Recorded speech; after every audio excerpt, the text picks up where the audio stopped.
Hello, I'm Joyce and thank you for watching us. We're going to talk about Thanksgiving tonight. Thanksgiving is that big meal that we all eat every year, and I'll say we're never going to do that again. We're never going to eat that much again, but we do it every year. And it's a big deal meal because it's not an easy meal to prepare, and it's not something you get up on Thursday morning and decide what you're going to have. You have to do a lot of planning, and so we wanted to talk about some of the things you can do ahead of time. And particularly with this being apple season, we wanted to do a couple of apple things. But before I quit talking, I just want to say that Americans need to be very thankful for what they have. And now I'm turning it over to my daughter Lisa. Before she starts crying. So there's lots of things you can make with apples, and this is definitely apple season. And one of the things I want to talk about is there's so many different apples. So one of the things I'm going to make today is applesauce, and some of the apples that you can use for applesauce is the yellow transparent apples, Macintosh, Cortland apples, Gala, and those are some of the really good ones for apples. And if you're making pies and crisps and things like that, you want to use like Northern Spy, Granny Smith, Honey Crisp, and just more firm apples. And then one other thing about apples is when you do get apples, you can leave them sit for quite a long time in a cold, dry spot. And really, the longer they sit, the better they get for making applesauce. So they get more mellow and get softer over time. So the first thing I'm going to do is just show you how you can bake an apple. And you could do it each one separate in a dish like this. Or you can put several apples in a bigger dish and do it in the oven. But so I'm going to use a corer, and I'm only going to core the apple. And I already washed the apple, and I'm just going to core the apple. Just takes a second here. I'm going to give it some oomph. Okay, and there we go. There's a hole in the apple. So you set the apple down.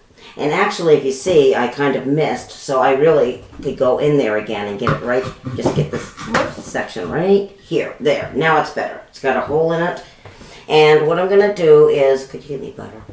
I'm going to put some brown sugar, about a teaspoon of brown sugar, right in the hole of the apple. And, of course, a little bit of cinnamon. And you don't need to put any water in or anything. And then we're just going to put a little pat of butter in. Yep. Just a pat of butter like this. Put it right in. You want to cover it though. So cover it with saran wrap. And you put it in the, you can put it in the microwave if you're just doing one. And for like 2 minutes and it'll be finished. But let it cool before you serve it because they're really hot. And when you bring it out, see, it's kind of shriveled, but it's totally cooked, it's totally soft, and it's got all that juice in there from the apples.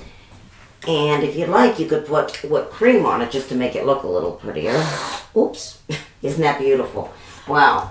Or you could put ice cream on it. Right, and you can sprinkle it with a little cinnamon, but I didn't do a very nice job for the whipped cream. But anyway, that's just one thing you can do with an apple, and that's a good thing to do if you're hungry for something sweet in the evening. That's a good thing to do.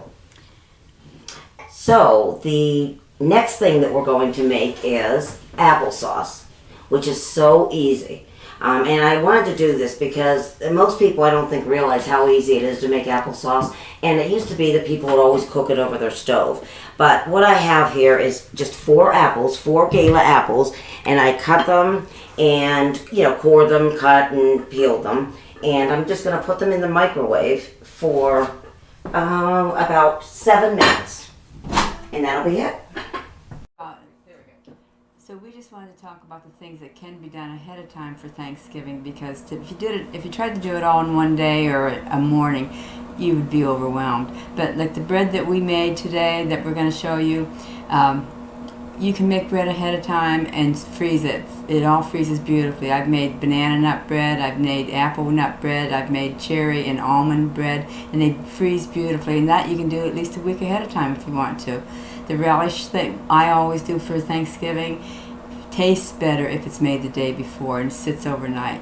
And you can do that. A lot of the casseroles that you do, you can put them together the day before and stick them in the oven the day of. And there's just a lot of little things that can be done ahead of time. Definitely get your table set ahead of time so you're not plagued with that as people are walking in the door. And plan what you're going to give them to drink, and plan the meal out so you know you have everything ready and available. And that takes a big load off of you when it comes to actually serving the big bird. Okay, we're back and we're going to talk about apple bread. Well, this is a delicious recipe, and it's going to be at the bottom of the screen here. And this is my Aunt Martha's recipe for apple bread. But instead of putting it in a loaf pan, we put it in a bigger pan so it didn't come up as high, so we could cut it into like brownies or whatever. And that's a good way to make apple bread and serve it that way as opposed to a bread. Oh, for Pete's sakes.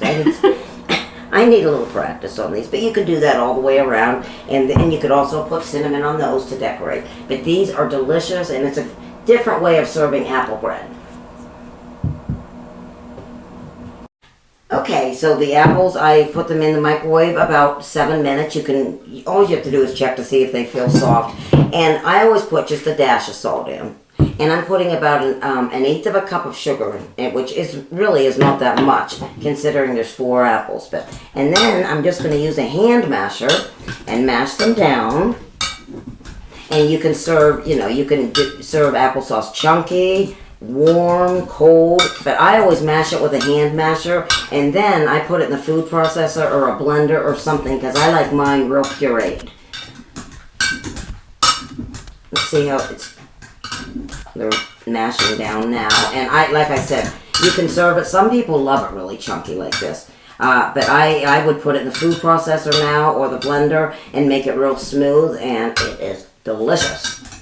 If she says so herself. Yes, I love homemade applesauce. So anyway, I hope you try some yourself. Do you have the cinnamon in that? I should. Yeah. I always put just a little bit of cinnamon in and let other people put more on if they want. But there you go. Enjoy.